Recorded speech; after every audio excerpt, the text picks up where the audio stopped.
Hi, in this tutorial I would like to show you how to convert image to grayscale in GIMP. There is one method that I recommend you to use in GIMP.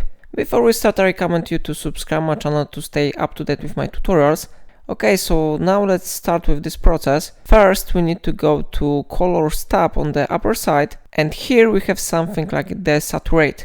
This really important option, we need to open here Color to Gray. And you can read here that color to grayscale conversion uses envelopes formed with the stress approach to perform local color difference, preserving grayscale generation. We need to click on this one option, and now how you see our image is being modified, and after a moment you will see that this image will be converted to grayscale. So it is a really useful method that I recommend you to use in GIMP.